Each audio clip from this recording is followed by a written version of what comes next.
In the crushing, in the pressing, you are making new wine. In the soil I now surrender. You are breaking new ground. And so I yield to you and to your careful hand. When I trust you, I don't need to understand. Make me a vessel, make me an offering, make me whatever you want me to be. I came here with nothing, but all you have given me. Jesus, bring new wine out of me.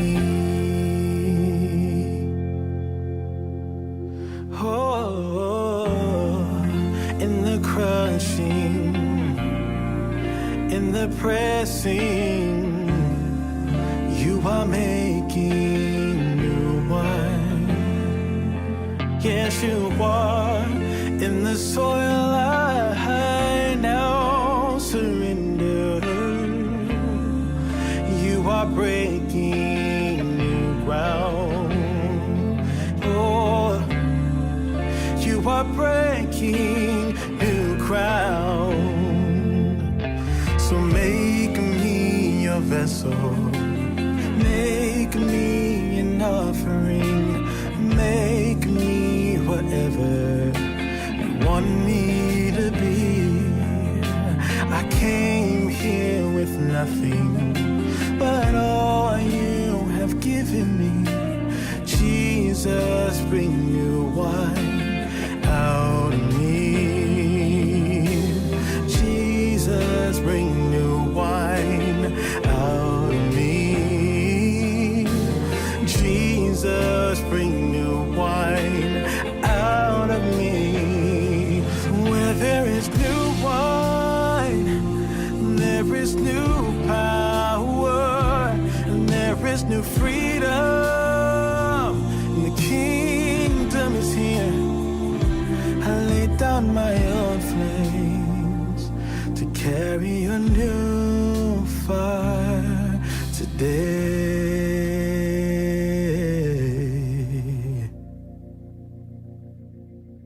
Make me your vessel, make me an offering, make me whatever you want me to be. I came here with nothing, but all you have given me. Jesus, bring new wine out of me.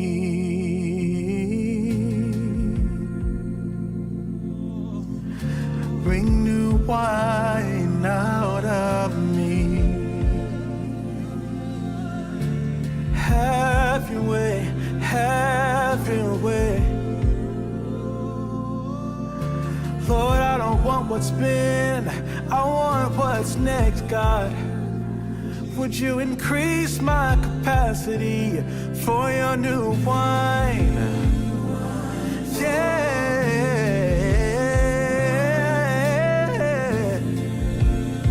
Holy Spirit, come Holy Spirit, have your way, yeah. God, I praise you for the new wine. As you crush me, as you press me, I want more. God, I want more. Have your way. Oh, and where there is new wine, there is new power, there is new freedom. The kingdom is here. I lay down my old flames to carry your new fire today.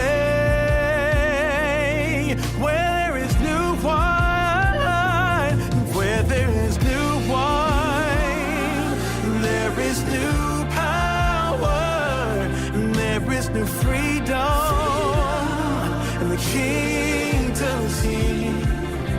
I laid down my old flames to carry your new fire today. To carry your new fire today. To carry your new fire today.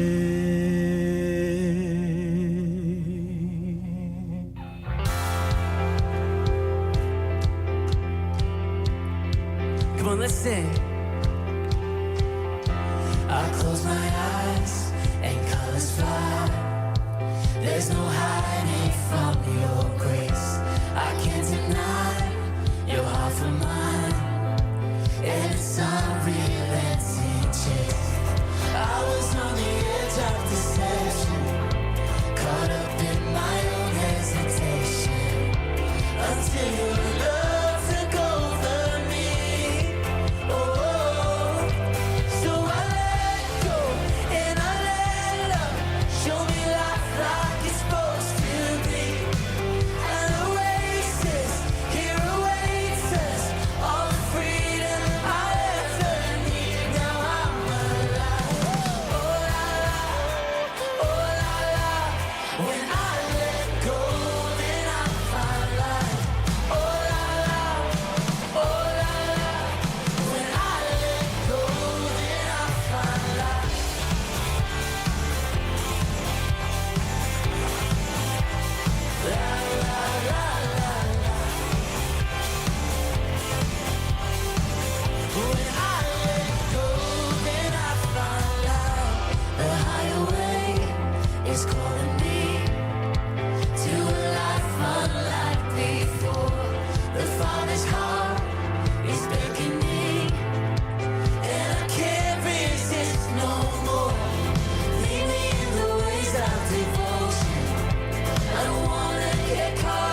Jesus, you're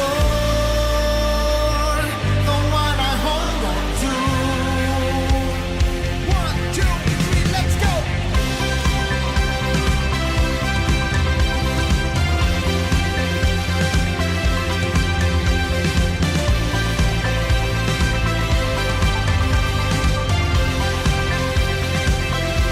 I won't look back.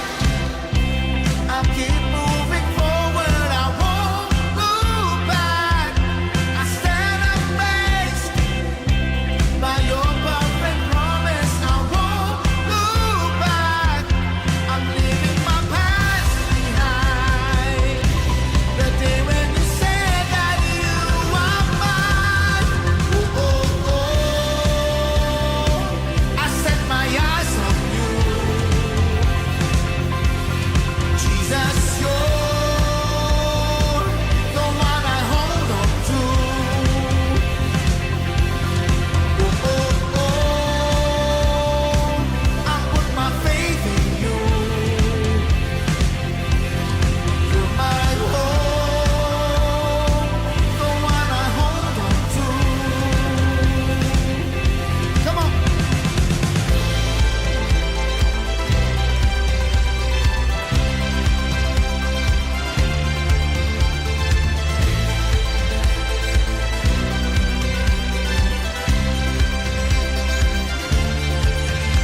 So I will never be afraid. Your promises will always stand. You won't fail me. You won't fail me. You won't fail me. So I will never be afraid. Your promises will always stand. You won't fail me. You won't fail me. You won't fail me. You won't fail me. You won't fail me. You won't fail me. You won't fail me. You won't fail me. You won't fail me. Oh, oh, oh. I set my eyes on you. Jesus, you're the one I hold on to. Oh, oh, oh. I put my faith in you. You're my hope, the one I hold on to. Oh, oh, oh. I set my eyes on you. Jesus, you're the one I hold on to. Oh, oh, oh. I put my faith in you. You're my hope, the one I hold on to.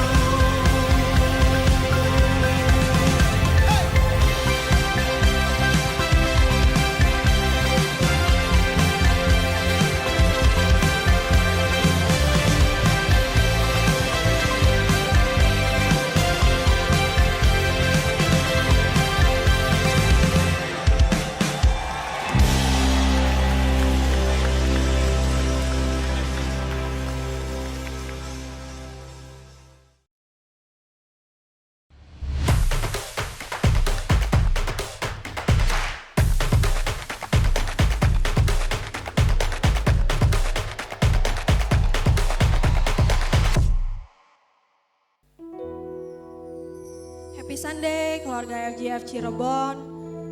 Aku juga mau mengucapkan Happy Valentine buat kalian semuanya. Semoga kasih Tuhan selalu berlimpah di dalam kehidupan kita. Mari kita ingat kalau Tuhan sudah memberikan satu hadiah yang sangat-sangat luar biasa, yaitu His presence amongst us. Hadiratnya Dia yang tidak akan pernah berubah, hadirat Dia yang akan selalu berserta dengan kita. Dan Ia juga berfirman di Yesaya 41 verse 10, "Fear not, for I am with you. Be not dismayed, for I am your God. I will strengthen you, help you, uphold you with my righteous right hand. Amin. Mari kita aminkan saudara-saudara dan kita rasakan hadirat Dia nyata di dalam hidup kita.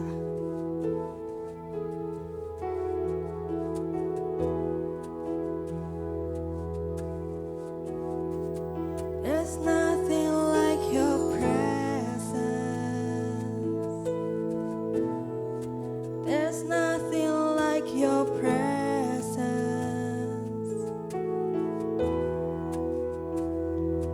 This is where I wanna be.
Jemaat terkasih, mari kita baca firman Tuhan.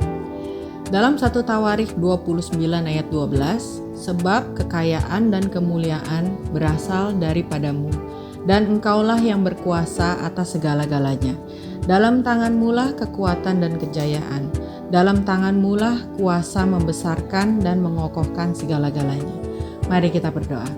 Ya Tuhan Yesus, kami bersyukur Engkau adalah Allah yang maha kuasa, Engkau adalah Allah yang bertahta atas segala-galanya dalam hidup kami Tuhan. Kami berterima kasih, Engkau Allah yang begitu besar memilih kami, menentukan kami sebagai anak-anak-Mu. Ya Tuhan Yesus, sekarang kami mau berdoa Tuhan, kami mau angkat Mama dari Pastor Handoyo, senior pastor kami yang kemarin terjatuh dan mengalami patah tulang. Kami percaya bilur-bilur-Mu yang telah menyembuhkan, Engkau yang dampingi, Engkau yang menjagai, Engkau yang menyembuhkan, Jehovah Rafa Tuhan. Ya Tuhan, kami percaya Engkau adalah Allah yang penyembuh Tuhan Yesus.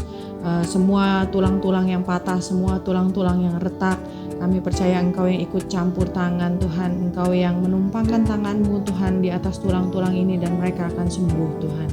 Ya Tuhan, Engkau yang pakai juga Tuhan dokter dan suster di rumah sakit untuk memberikan perawatan yang maksimal Tuhan untuk Oma. Engkau juga yang memberikan damai sejahtera-Mu, sukacita-Mu dalam diri Oma, karena kami percaya Engkau telah ditangani Allah yang maha kuasa, Allah yang sangat berkuasa.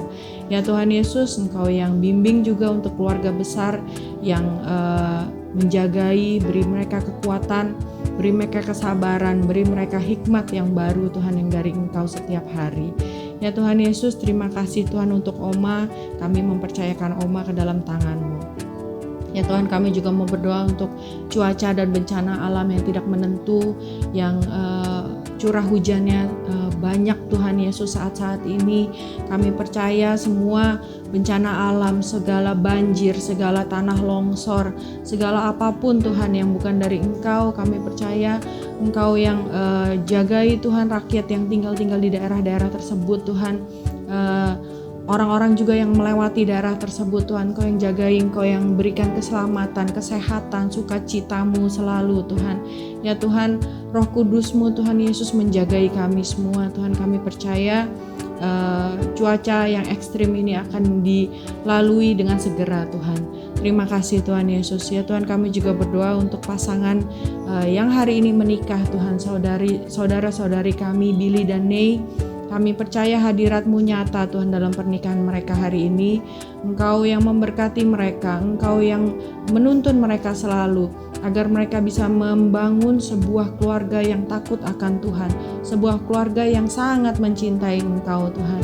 Ya Tuhan Yesus, kami juga percaya mereka nantinya akan dikaruniakan anak-anak yang menjadi anak-anak yang perkasa, menjadi anak-anak yang berharga di mata-Mu Tuhan. Terima kasih Tuhan Yesus untuk mereka berdua. Engkau yang pimpin terus perjalanan pernikahan mereka Tuhan.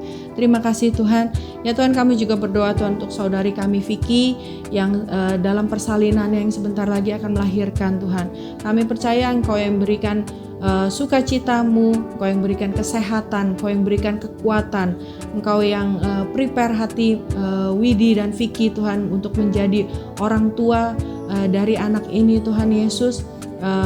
Orang tua yang takut akan Tuhan, yang akan membimbing anak-anaknya menuju jalan-Mu Tuhan Yesus, menuju Engkau Tuhan, mengenal akan Engkau lebih lagi Tuhan Yesus. Ya Tuhan, terima kasih untuk mereka. Kami percaya proses kelahirannya akan berlangsung dengan lancar, dengan ibu dan bayi sehat Tuhan Yesus, dan proses pemulihan dari ibu akan berlangsung sangat cepat Tuhan. Ya Tuhan, terima kasih Tuhan Yesus. Ya Tuhan, kami bersyukur Tuhan atas penyertaan-Mu dari usaha kami, dari pekerjaan kami Tuhan Yesus, karena kami tahu Engkau sangat menginginkan anak-anak-Mu diberkati Tuhan Yesus, untuk agar kami bisa menjadi berkat untuk orang lain, agar kami bisa menjadi penyalur berkat-Mu Tuhan. Ya Tuhan, terima kasih Tuhan Yesus, penyertaan-Mu dan penjagaan-Mu selama ini Tuhan. Kami percaya nggak cukup sampai di sini, kami percaya Engkau akan memberkati kami lebih lagi, menjagai kami lebih lagi, karena kami adalah anak-anak yang berharga di mata-Mu. Terima kasih Tuhan Yesus. Terima kasih, kami hanya mau mencintai Engkau, kami hanya mau memuliakan nama-Mu dalam hidup kami. Terima kasih Tuhan Yesus, dalam nama Tuhan Yesus kami berdoa. Amin. Kiranya Engkau memberkati aku berlimpah-limpah dan memperluas daerahku,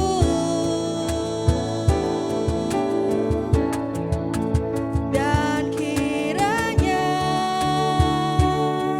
tangan-Mu menyertai aku dan melindungi aku daripada malapetaka, sehingga kesakitan tidak menimpa aku. Kiranya Engkau memberkati aku berlimpah-limpah dan memperluas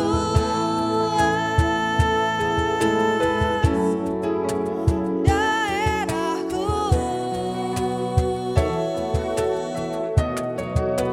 dan kiranya tangan-Mu menyertai aku dan melindungi aku daripada malapetaka,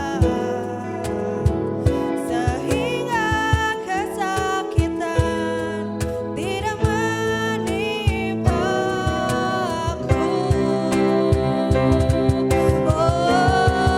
Kiranya Engkau memberkati aku berlimpah-limpah dan memperluas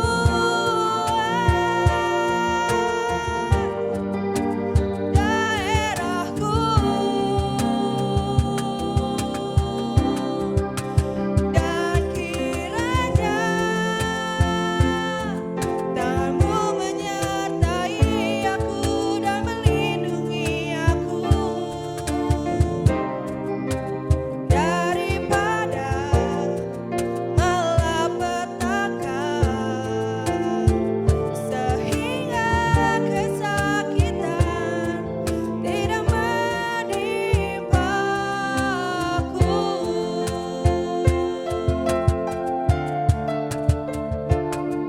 Ku percaya Engkau menjawab doaku.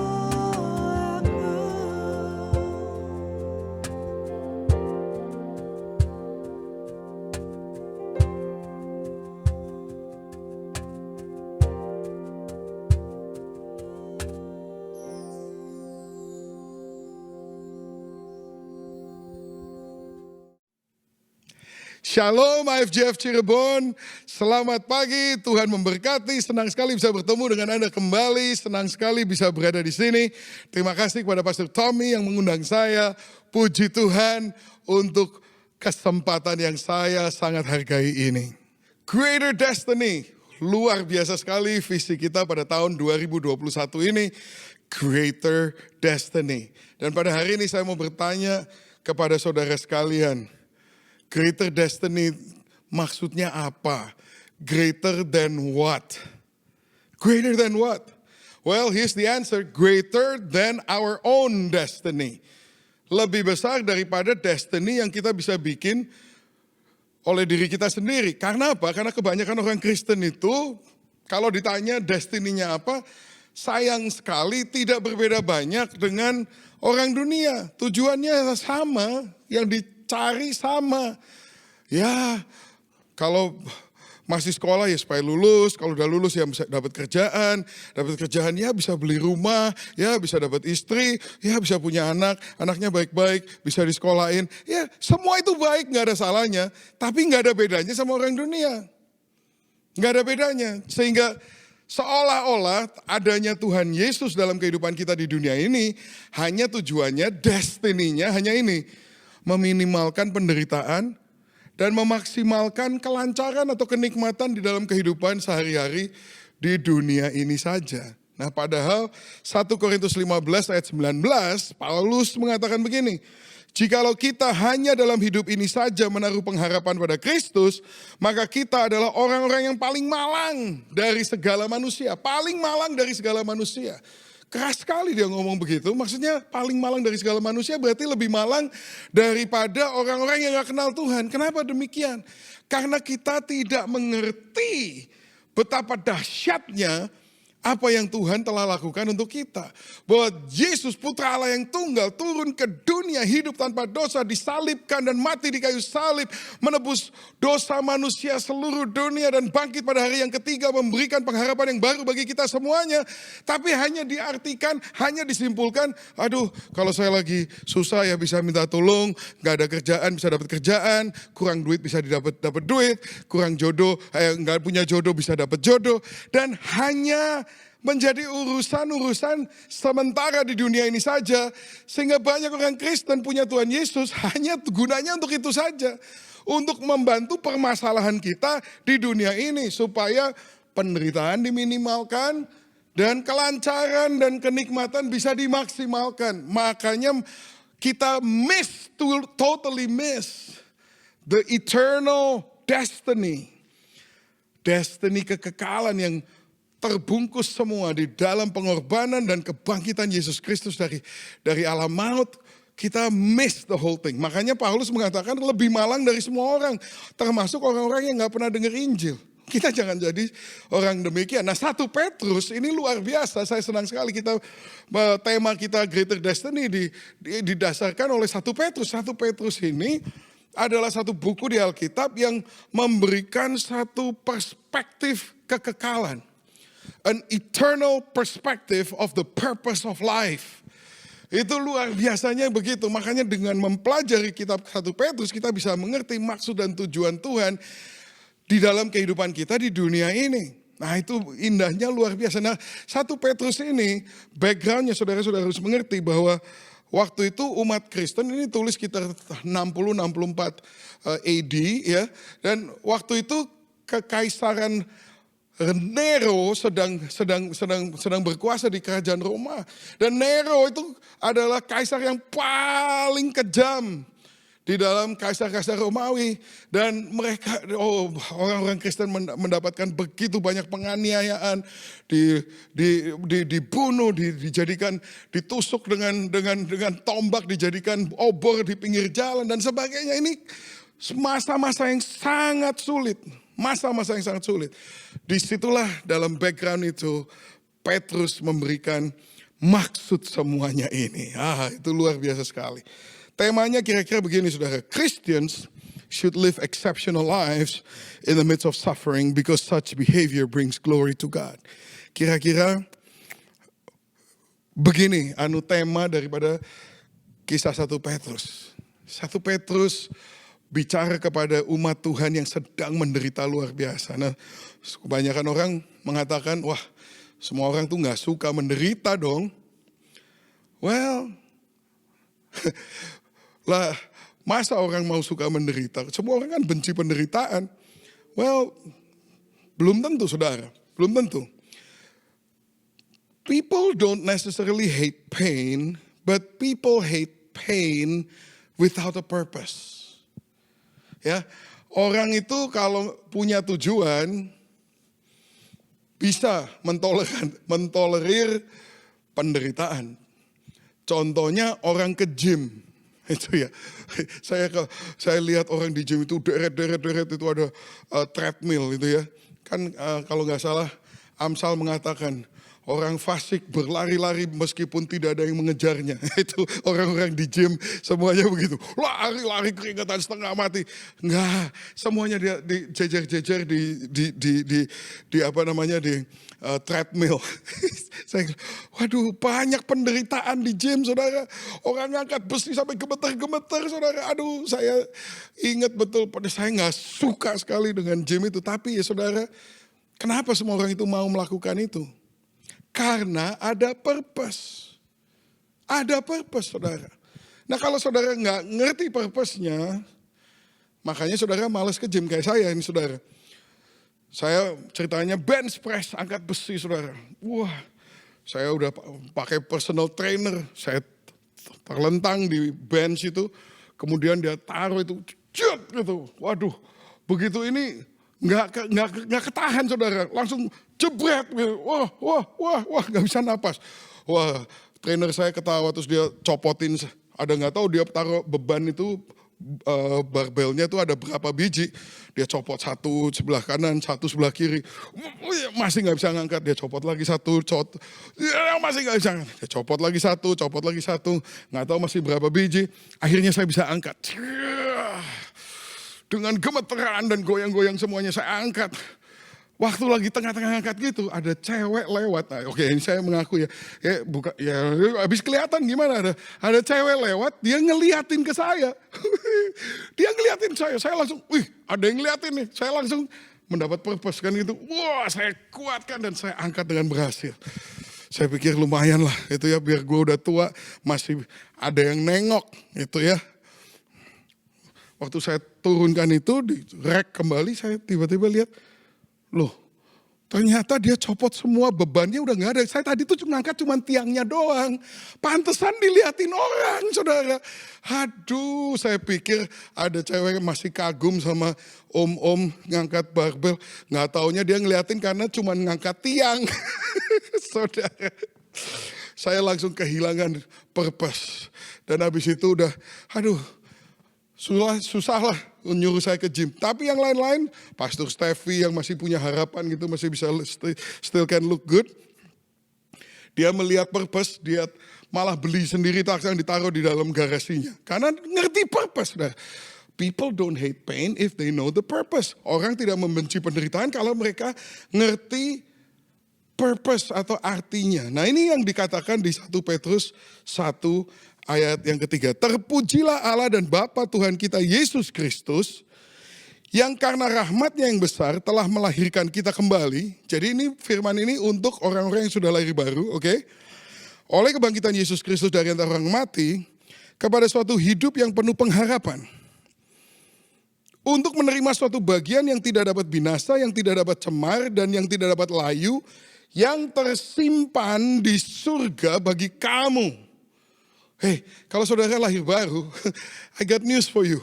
Ada satu harta, bagian yang tidak dapat binasa, tidak dapat cemar, tidak dapat layu, tersimpan di surga bagi kamu. Ada satu harta yang luar biasa yang menunggu kita di surga, oke? Yaitu kamu yang dipelihara dalam kekuatan Allah karena imanmu. Oh, rupanya itu harta itu tidak bisa cemar, tidak bisa binasa, tapi karena apa? Karena kita dipelihara dalam kekuatan Allah, tapi itu semua tergantung satu hal, imanmu. Jadi iman itu penting, saudara. Sementara kamu menantikan keselamatan yang telah tersedia untuk dinyatakannya pada zaman akhir. Bahasa Inggrisnya, praise be to the God and Father of our Lord Jesus Christ. In His great mercy, He has given us new birth into a living hope. Tadi bahasa Indonesianya kurang enak ya, tapi hidup yang penuh pengharapan. Kalau bahasa Inggrisnya tuh living hope. Living hope. Nah kata living hope ini, orang-orang yang lahir baru mempunyai yang namanya living hope. Suatu hal yang kelihatannya paradoks, saudara. Kenapa saya katakan ini kayak paradoks? Karena kata hope itu bicara tentang masa depan, tapi living itu present tense, living, walking, breathing, itu kan sesuatu yang sedang dilakukan. Jadi living itu present tense, hope is future tense. Tapi jadi satu di dalam keselamatan yang kita terima di dalam Tuhan Yesus. Bahkan Yesus Kristus di dalam kita lah, sebenarnya dialah itu yang namanya living hope. Atau in another passage, Christ in you, the hope of glory. Kristus di dalam kita the hope of glory, menunjuk kepada sesuatu yang luar biasa di masa depan, tetapi ini aktif dan beracara setiap hari.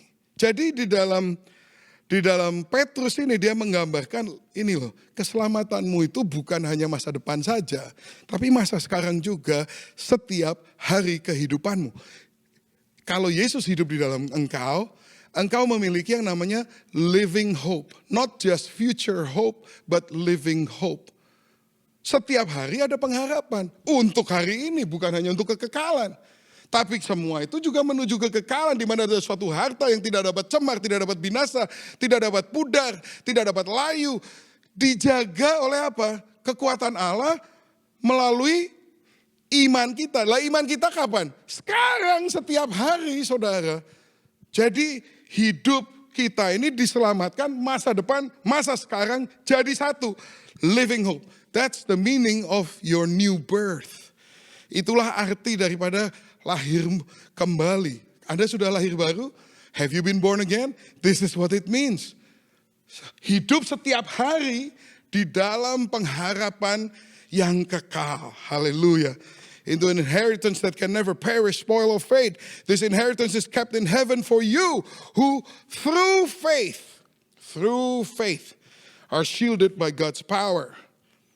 Kalau nggak ada iman, are you shielded by God's power atau enggak?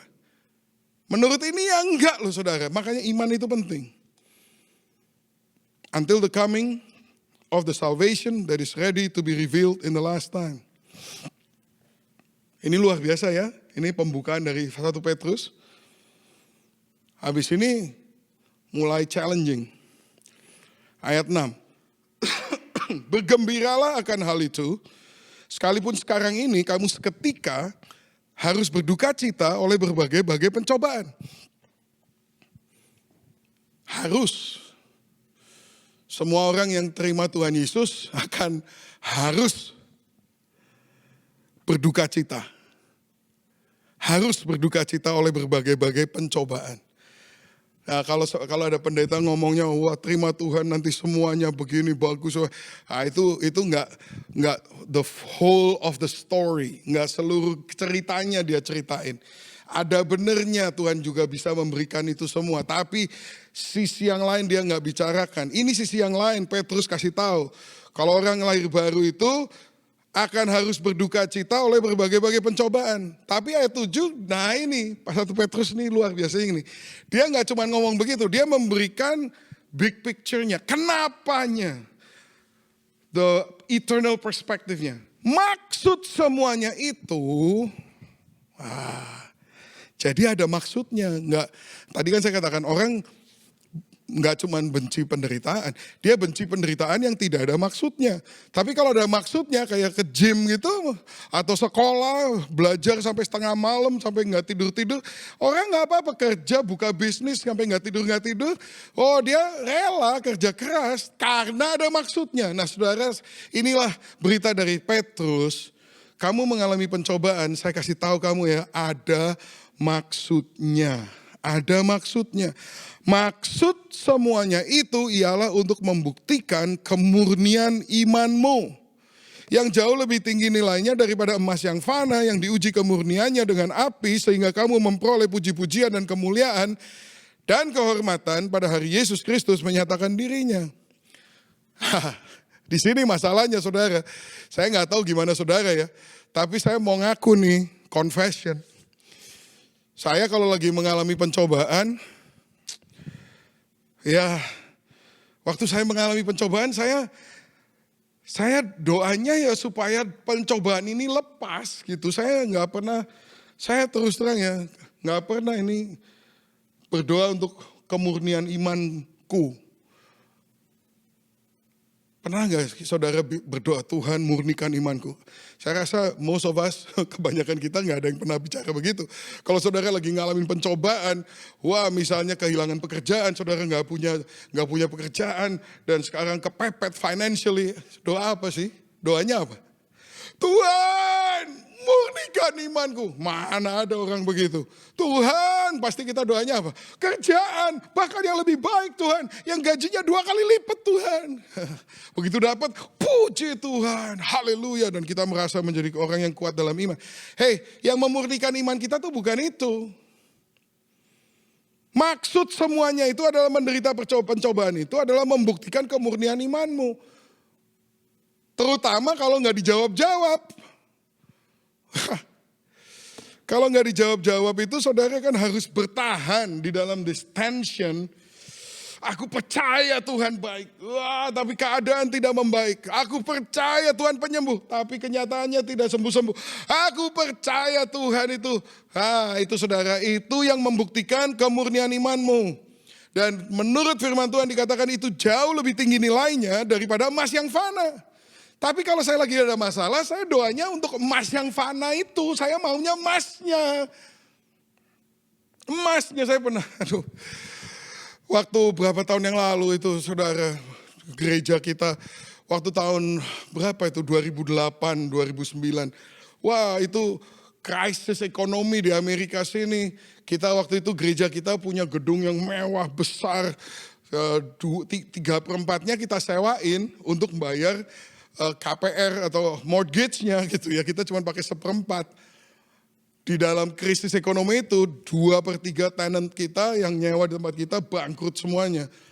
Langsung kita minus 25.000 sebulan saudara. $25.000 sebulan minus. Waduh saudara, tiap bulan minus. Saya berdoa. Saya mau ngaku, saya tidak satu kali pun selama 2 tahun lebih itu saudara. 2 tahun tiap bulan minus 25.000.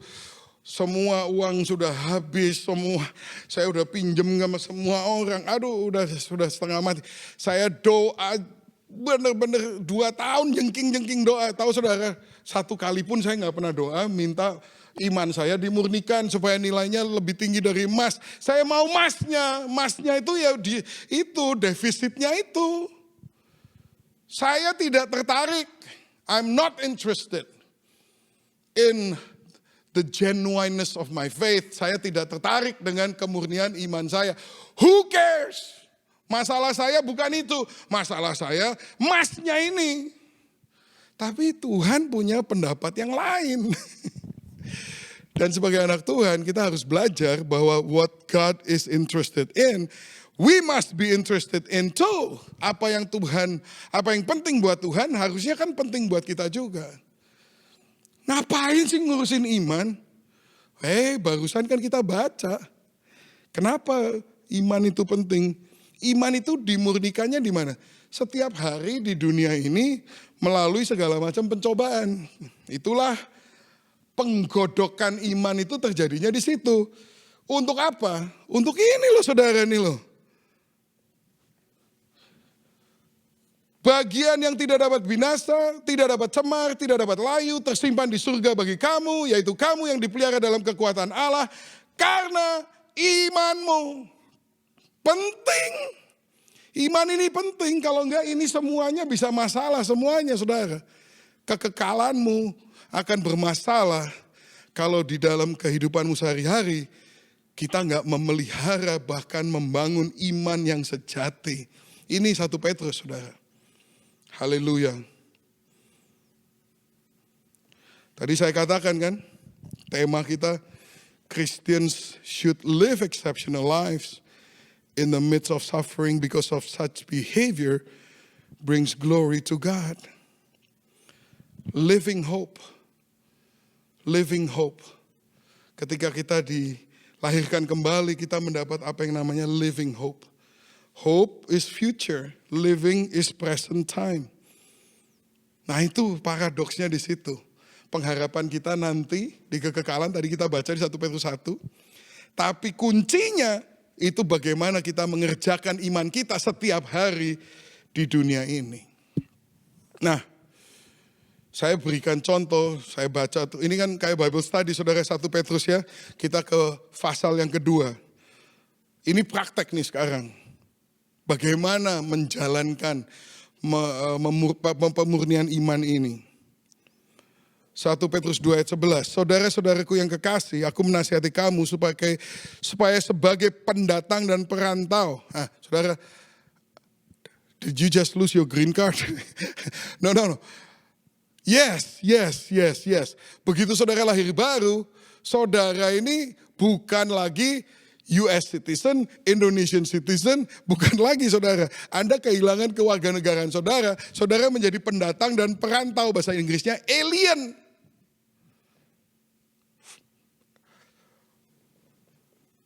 Pendatang dan perantau, kamu menjauhkan. Sebagai pendatang dan perantau, dinasihati nama Petrus.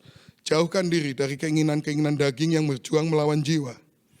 Milikilah cara hidup yang baik di tengah-tengah bangsa-bangsa bukan Yahudi. Supaya apabila mereka memfitnah kamu sebagai orang durjana, itu apabila bukan jikalau. Apabila itu artinya when, jikalau itu if. Apabila berarti apa? It's gonna happen, it's only a matter of time. Apabila mereka memfitnah kamu sebagai orang durjana, mereka dapat melihatnya dari perbuatan-perbuatanmu yang baik dan memuliakan Allah pada hari Ia melawat mereka. Boy, ini dia greater destiny, saudara. Bagaimana imanmu akan dimurnikan? Ini caranya. Karena sebagai pendatang dan perantau, kita disuruh dua hal. Yang satu positif, yang satu negatif. Dia bilang yang negatif, jauhkan diri dari keinginan daging. Itu semua orang di dunia maunya sama. Keinginan daging. Jangan menginginkan hal yang sama seperti yang diinginkan di dunia. Bedanya apa nanti kamu sama? Tiap kali, aduh saudara terus terang ya, saya sebagai pendeta, orang kalau minta doa sama saya harus mengakui 90% lebih mintanya ya sama lah sama semua orang Indonesia. Minta didoakan supaya ya kerjaan, kesembuhan, rumah, urusan-urusan semuanya yang sebenarnya tidak kekal. Jarang, gak banyak. Ada tapi gak banyak orang.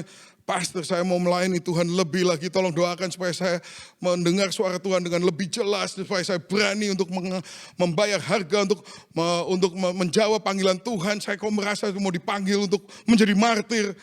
Enggak ada yang minta doain itu. Semua minta doain, pastor ini kelingking saya agak sakit, tolong didoakan.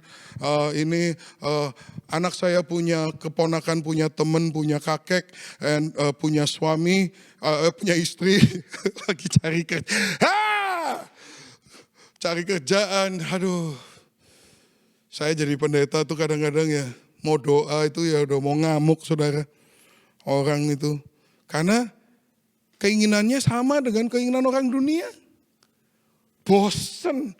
Saya aja bosen apalagi Tuhan Yesus. Milikilah cara hidup yang baik di tengah-tengah bangsa bukan Yahudi. Milikilah cara hidup yang baik. Have such a good lifestyle.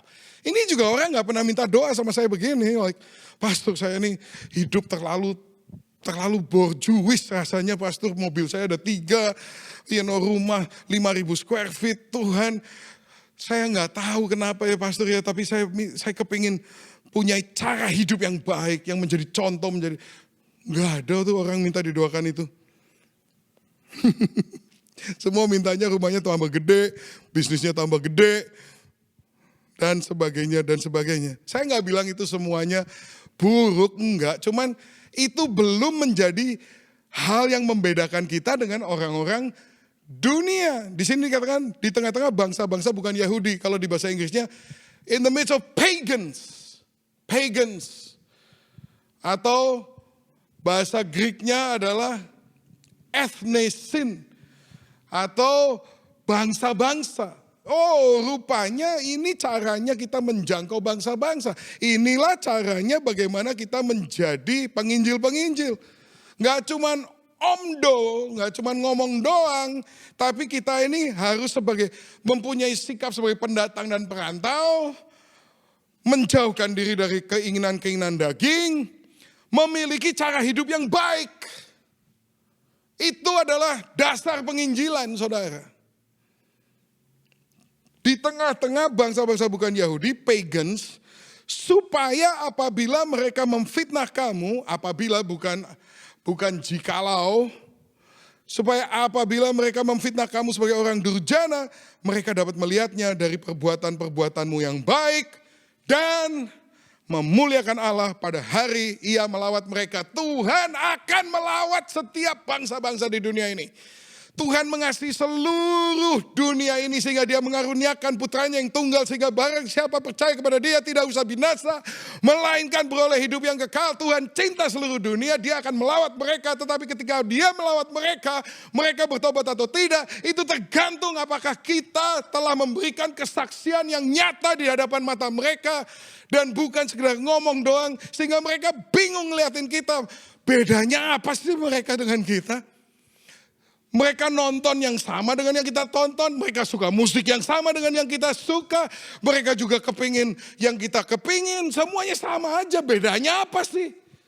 Kita akan menjadi penghalang pada hari Tuhan melawat mereka. Saudara, Tuhan mencintai seluruh bangsa-bangsa. Suku Sunda, suku manapun juga. Wah, Tuhan itu mencintai mereka semuanya. Tapi nanti waktu Dia melawat mereka, ini menjadi kunci penentu, saudara. Sudahkah mereka melihat suatu kesaksian yang nyata? Apakah umat Tuhan itu menjauhkan diri dari keinginan-keinginan daging? Lah kalau kita senangnya juga masih pakaian yang mahal, sama dengan mereka. Mobil yang hebat, sama dengan yang mereka. Semuanya masih begitu, sama semuanya. Keinginannya sama dengan dunia. Bagaimana mereka bisa memuliakan Tuhan pada hari Ia melawat mereka? Ini tugas kita semua sebagai anak-anak Tuhan yang sudah lahir baru. Menurut Petrus, kamu ini harus punya pandangan yang bersifat kekekalan, sehingga engkau tahu statusmu di dunia ini pendatang dan perantau. Menjauhi keinginan-keinginan daging, memiliki lifestyle, cara hidup yang baik, menjadi kesaksian di tengah bangsa-bangsa ini.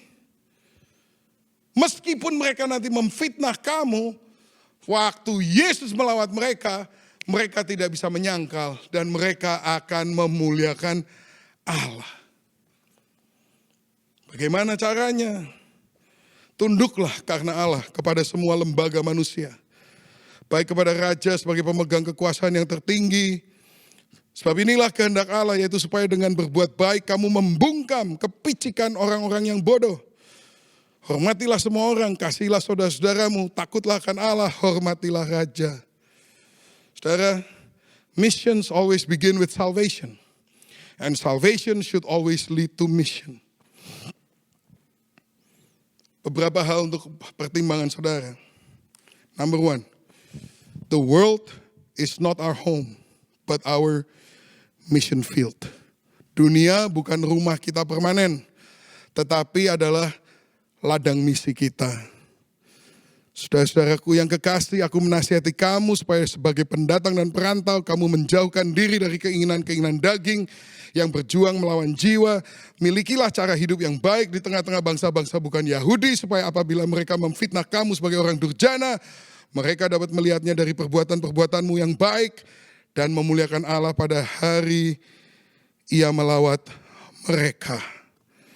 Saudara, ingat ya, Petrus menulis kata-kata ini kepada orang-orang yang sedang berada di dalam tekanan yang berat di bawah Kaisar Nero.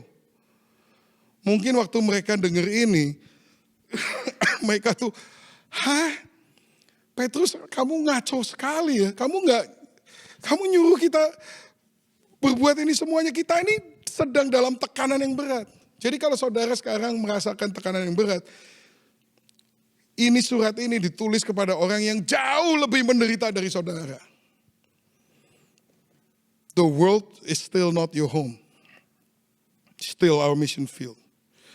Nomor dua, our conduct should be a conduit for outreach. Kelakuan kita harus menjadi sarana untuk menjangkau jiwa. Kelakuan kita ini penting, saudara. Kesaksian hidup kita ini penting. Zaman sekarang ini saya nggak tahu kenapa pahlawan-pahlawan yang diagung-agungkan, pendeta-pendeta yang di gereja gede-gede, kelakuannya, aduh, fundraising lagi, mau beli private jet nomor 3. Aduh. Malu sekali. Semestinya kelakuan kita menjadi sarana untuk menjangkau jiwa. Tapi orang-orang ini lebih peduli dengan hal-hal duniawi yang diinginkannya itu ketimbang dengan jiwa-jiwa yang mestinya menjadi suatu harta yang kekal. Aduh. Live such good lives among the pagans, that though they accuse you of doing wrong, they may see your good deeds and glorify God on the day He visits us. Milikilah cara hidup yang baik di tengah-tengah bangsa-bangsa bukan Yahudi. Kita ini hidup di tengah-tengah bangsa ini, saudara. Bangsa-bangsa yang tidak mengenal Allah. Di Amerika, di Indonesia, di Houston, di Cirebon, di whatever, all Los Angeles, semuanya. Kita ini hidup di tengah-tengah mereka dan mereka sedang memantau kita semua, saudara. Saya teringat satu kisah ya mengenai orang ini, saudara. Namanya Red Jacket, Sagoyewatha. Orang Indian, bukan Native American. Lahir tahun 1750. Jadi ini waktu Amerika kan independence tahun 1776. Jadi dia involved di dalam Revolutionary War dan berbagai negosiasi antara American Indians, Native Americans ini dengan pemerintahan Amerika yang baru saja dibentuk. They are losing a lot of land. Mereka tuh tanahnya diambilin orang kulit putih di mana-mana dan dia ini berusaha menyelesaikan masalah itu tidak dengan perang tapi dengan diplomasi. Dia ini orang yang sangat pandai, sangat cerdas sehingga dia tuh menjadi juru bicara dan dia bicara dengan George Washington dan sebagainya, membicarakan perdamaian. Ini medali yang dia pakai itu gambarnya adalah George Washington lagi salaman sama dia. Dia selalu pakai medali dari perak ini kemanapun dia pergi. Dia orang yang sangat dihormati waktu itu. Nah, saudara, suatu hari seorang dari tahun 1805, in the summer of 1805, beberapa banyak Indian chiefs itu dikumpulkan, ketemu di Buffalo Creek, New York, untuk mendengarkan presentasi daripada Injil yang dibawakan oleh seorang penginjil namanya Jacob Cram dari Boston Missionary Society. Nah, jadi Mr. Cram ini yang mau khotbah sama seluruh orang-orang Native American atau Indians ini, saudara, minta izin sama chiefs-nya ini untuk bicara dengan mereka. Dan dia mempresentasikan Injil itu, dia berkhotbah. Dan kemudian setelah dia selesai khotbah, mereka memilih Red Jacket ini untuk memberikan komentar, bagaimana tanggapan dia, apakah dia setuju dengan khotbah ini dan membawakannya kepada seluruh rakyatnya dia, orang-orang Indian, supaya mereka bisa menerima Injil. Dan inilah yang Red Jacket ini sampai sekarang masih diingat ini gara-gara jawabannya dia. Jawabannya dia tuh begini. Brother, we are told that you have been preaching to the white people in this place. Saudaraku, kita dikasih tahu bahwa kamu sudah selama ini berkhotbah kepada orang-orang kulit putih di tempat ini. These people are our neighbors. Orang-orang kulit putih ini adalah tetangga-tetangga kami. We are acquainted with them. Kami kenal mereka. We will wait a little while and see what effect your preaching has upon them. Kami akan tunggu beberapa waktu untuk melihat apa dampak daripada khotbahmu ini terhadap orang-orang kulit putih tetangga-tetangga kami ini. If we find it does them good, makes them honest and less disposed to cheat Indians, we will then consider again what you have said. Kalau kami melihat bahwa dampak itu baik, membuat mereka lebih jujur dan lebih sedikit menipu kami orang Indian, maka kami akan mempertimbangkan kembali apa yang engkau katakan. Wow. Ini dikatakan hampir 300 tahun yang lalu. Tapi masih begitu relevan sampai hari ini, saudara. Bahwa Injil ini nggak akan dianggap sama orang-orang itu kecuali mereka bisa melihat buktinya di dalam kelakuan kita, saudara. Pada hari ini saya ingin menantang kita semua ini di sini. Bisa nggak kita ini tunduk sama Injil yang mau kita beritakan ini? Kita sendiri tunduk atau enggak? Tunduk itu tidak sesuatu yang mudah, saudara. Tapi kalau kita belajar tunduk, submission sends a strong message. 1 Petrus 2 ayat 13, tunduklah karena Allah kepada semua lembaga manusia, baik kepada raja sebagai pemegang kekuasaan yang tertinggi dan sebagainya. Sebab inilah kehendak Allah, yaitu supaya dengan berbuat baik kamu membungkamkan kepicikan orang-orang yang bodoh. Hormati semua orang, kasihilah saudara-saudaramu, takutlah akan Allah, hormatilah raja. Ini kalau di Amerika ini, barusan ini memang menjadi sangat relevan, saudara. Karena kita barusan election dan kebanyakan orang Kristen membela Trump, dan banyak sekali yang terjadi suatu kehebohan di mana-mana. Ada banyak gereja yang memberontak, nggak mau pakai masker, kemudian dan sebagainya. Dan sekarang Biden yang menang dan banyak orang Kristen masih tidak terima dan nggak mau tunduk kepada pemerintahan yang menurut mereka ini adalah pemerintahan yang tidak bertuhan, gitu loh, saudara. Tapi firman Tuhan mengatakan di sini, tunduklah karena Allah. Tunduklah karena Allah. Jadi saudara kalau tunduk sama Tuhan, saudara akan mendapatkan cukup confidence bahwa Tuhan itu in control. Sehingga saudara bisa tunduk sama pemerintahan yang menurut saudara bahkan salah. Saudara mungkin, wow, masa bisa begitu? Dengarkan baik-baik. Kalau soal stolen election, saudara, kita ini di Indonesia stolen election berapa puluh tahun, saudara. Dan saya mau mengingatkan saudara kepada satu hal lagi. Gereja ini kan udah 2000 tahun, saudara. Udah 2000 tahun gereja ini sudah bisa survive begitu banyak bentuk pemerintahan, dari diktator, diktator, dari pemerintahan yang nggak benar semuanya. 2000 tahun ini gereja nggak masalah tuh. Jadi saudara nggak usah terlalu takut dengan pemerintahan yang godless, udah biasa. Emang gue pikirin gitu loh kalau Tuhan ditanyain, apakah ini menjadi sesuatu yang sangat besar. 2000 tahun. Sudah survive, but bukan hanya survive, tapi bertumbuh in every kind of political system known to man. Emperors, tyrants, dictators, kings, queens, communism, socialism, democracy, chaos, dan sebagainya. The church is growing fastest today. Gereja itu bertumbuh paling cepat hari ini tuh justru di tempat-tempat yang paling gak benar. Di tempat-tempat yang paling susah. Contohnya, saudara, Saudi, saudara, Arab Saudi. Saya ke sana udah 3 kali nih. Saya kalau ke sana jadi salesman buah vita, saudara. Karena nggak bisa nginjil sana, visit aja nggak bisa, jadi visitor aja nggak bisa. Mereka nggak ngeluarin visitor visa, saya harus punya bisnis visa, makanya saya harus jadi salesman jualan jus buah, saudara. Itu kalau saudara mempertobatkan seseorang dari sana, saudara, dua-duanya dipenggal, saudara. Gereja kita di sana setengah mati, saudara. Semua tembok, jendela, pintu ditutupi dengan soundproofing material tebelnya segini, saudara.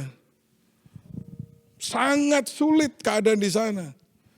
Tapi saudara, makin sulit, makin luar biasa. Kemarin saya dengar selama pandemi ini, saudara, kita online, saudara.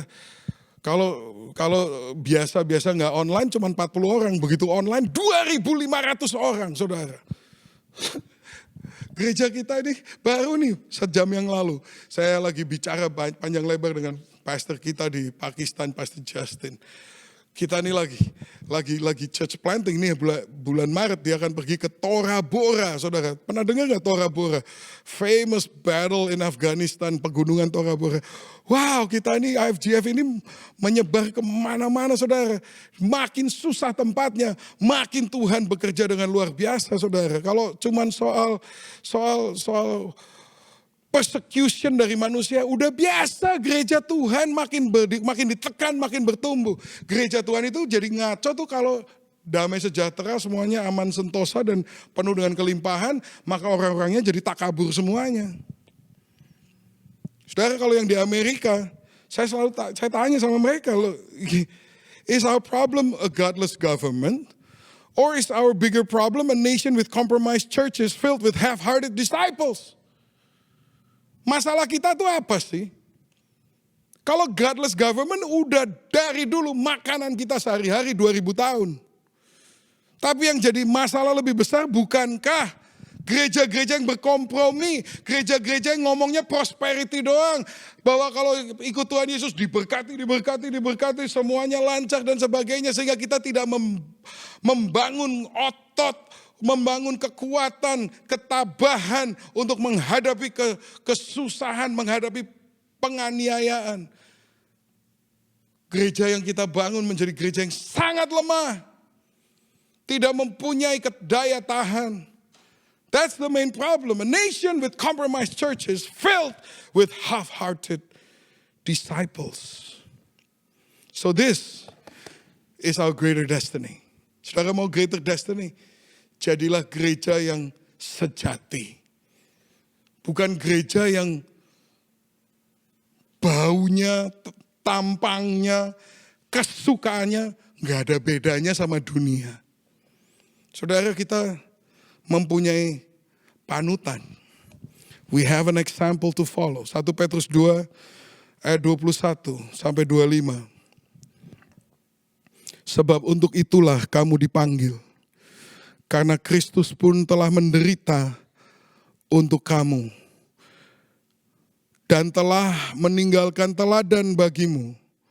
Supaya kamu mengikuti jejaknya. Saudara, ini panggilan. This is destiny. Destiny is calling, is panggilan. Untuk itulah kamu dipanggil. Untuk apa? Karena Kristus pun telah menderita. Oh, Kristus menderita supaya kita gak usah kan? Bukan kalau bilur-bilur Yesus, kita jadi sembuh. Iya, oke. Karena Kristus pun telah menderita untuk kamu. Tapi ini sambungannya nih. Dan telah meninggalkan teladan bagimu. Teladan itu untuk apa? Untuk diikutin kan? Supaya kamu mengikuti jejaknya. Just in case it's not clear. Let me make it abundantly clear. Bahwa inilah panggilan kita. Untuk menderita sebagaimana Kristus telah menderita. Saudara, menjauhi keinginan-keinginan daging itu penderitaan. Mendisiplin diri untuk mempunyai lifestyle yang baik. Untuk menjadi kesaksian bagi orang-orang dunia. Itu menderita, saudara. Just in case gak clear. Dia ini yang mesti kita ikutin tuh ini. Yesus, dia tidak berbuat dosa dan tipu tidak ada dalam mulutnya. Ketika ia dicaci maki, ia tidak membalas dengan mencaci maki. Ketika ia menderita, ia tidak mengancam. Tapi ia menyerahkannya kepada Dia yang menghakimi dengan adil. Ini contohnya ini. Jadi kalau saudara dimaki-maki, dicaci maki, saudara menderita, saudara tidak mengalami ini semuanya, ini udah ada contohnya. Apa yang harus kita lakukan? Ia sendiri telah memikul dosa kita di dalam tubuhnya di kayu salib, supaya kita yang telah mati terhadap dosa, hidup untuk kebenaran. That's the greater destiny. Hidup untuk kebenaran. Ini sebabnya Yesus mati bagi kita. Oleh bilur-bilurnya kamu telah sembuh. Sebab dahulu kamu sesat seperti domba. Tetapi sekarang kamu telah kembali kepada gembala dan pemelihara jiwamu. Saudara mau melihat lebih banyak kesembuhan terjadi melalui gereja Tuhan. Bukan cuma kesembuhan yang di crusade-crusade itu loh saudara. Tapi kesembuhan sosial. Kesembuhan antara gereja dengan masyarakat yang dilayani. Sekarang ini kebanyakan orang itu benci sama gereja. Mereka mengejek gereja karena yang ditunjukkan itu lagi Kenneth Copeland 700 juta hartanya, pesawatnya ada 5 punya airport sendiri. Mereka itu yang mereka bisa lihat itu cuma itu. Buat saya sih saya nggak peduli, saya nggak masalah siapa mau punya pesawat berapa. Puji Tuhan kalau itu memang kamu pakai buat pekerjaan Tuhan, mengapa tidak? Masalahnya kita ini hidup di tengah-tengah orang dunia yang menghakimi kita, saudara. Mereka melihat kita. Kita harus hidup untuk kebenaran, untuk menjadi kesaksian yang benar bagi mereka. Contohnya itu Yesus. Yesus itu bagaimana hidupnya? Kadang-kadang kita ini katanya ngikut Yesus, tapi suruh ngikut beneran gak berani saudara. Yesus punya berapa rumah? Yesus punya berapa mobil? Yesus punya apa? Semuanya sampai miliknya dia satu-satunya aja. Jubahnya dipakai undi sama serdadu-serdadu sampai dia gak punya apa-apa. And some really misguided preacher, wow itu berarti Yesus kaya karena jubahnya begitu mahal sampai mesti diundi. Aduh saudara, sampai di mana kamu mau memanipulasi firman Tuhan untuk memuaskan nafsumu untuk kaya. Orang yang ingin kaya akan bertambah-tambah dalam segala macam kesusahan. Sudahlah, jangan ngasih makan keinginan daging terus menerus. Jauhi firman Tuhan tadi katakan. Submit, tunduk, belajar tunduk. Tunduknya kepada Tuhan. Jadi bukan tunduk kepada nafsu, tunduknya kepada Tuhan. Seperti Yesus. Tapi dia tunduk itu ya saudara sampai mati loh saudara. Tapi ya saudara dia bukan hanya tunduk sekedar untuk tunduk saudara. Dia tunduk karena dia melihat sesuatu yang sangat besar. Dia punya perspektif kekekalan. There was great intention with his submission. Because his submission was a prerequisite for the resurrection. His submission was a prerequisite for his resurrection. Karena dia tunduk, maka ada kebangkitan. Kalau nggak ada kebangkitan, kita udah nggak ada apa-apanya semuanya di sini, saudara. Makanya saudara, apakah saudara mempunyai pengharapan yang sama seperti yang ada dalam Yesus, sehingga dia sanggup untuk menundukkan dirinya demi the resurrection dan kemenangan abadi yang dia mau bagikan bersama-sama dengan kita. Christians should live exceptional lives in the midst of suffering because such behavior brings glory to God. And that, ladies and gentlemen, is the greater destiny. Amin. Saudara dikasihi Tuhan, barusan kita mendengar daripada apa yang dibagikan oleh Pastor Daniel, hal yang sangat menarik. Bahwa memang penderitaan adalah sesuatu yang tidak pernah kita harapkan. Tapi kita jangan salah mengerti bahwa sebenarnya ketika kita menjalani setiap penderitaan ataupun kehidupan kita ini, kita tetap dipimpin oleh Tuhan. Kita tetap mendapatkan sesuatu yang Tuhan janjikan. Yuk sama-sama kita mencari setiap pergumulan iman kita ini menuju apa yang Tuhan katakan kekekalan itu. Jangan salah berdoa dan jangan kita keluar daripada setiap janji-janji yang Tuhan kasih. Masuk kembali kepada setiap hal yang Tuhan inginkan. Sehingga artinya kita dipilih dan ditetapkan menuju destininya kita. Amin. Mari kita mengangkat tangan kita untuk kita berdoa menerima berkat di minggu ini.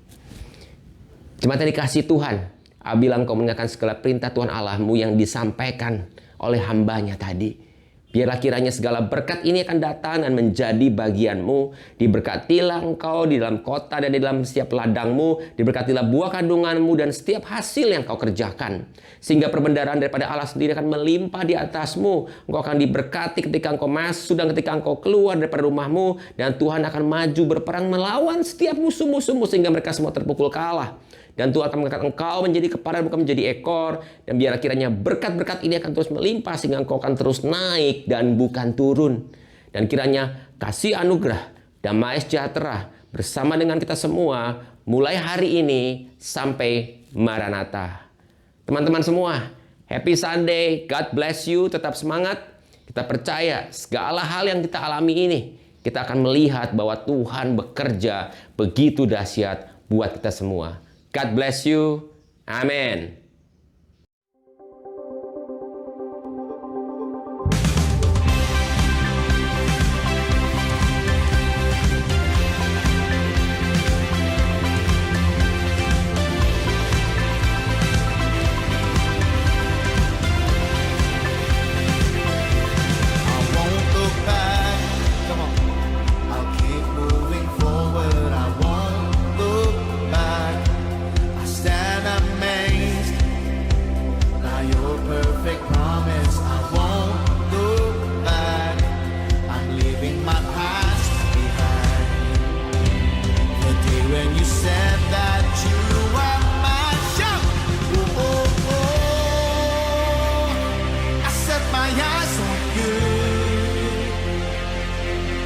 Jesus, you're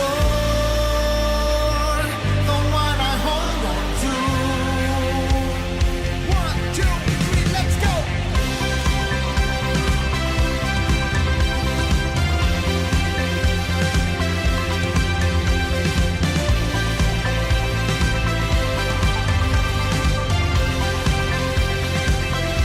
I won't look back. I'll keep moving forward. I won't look back. I stand amazed by your perfect promise. I won't look back. I'm leaving my past behind. The day when you said that you are mine. Oh, oh, oh. I set my eyes on you. Jesus, you're the one I hold on to. Oh, oh, oh. I put my faith in you. You're my hope, the one I hold on to. Come on.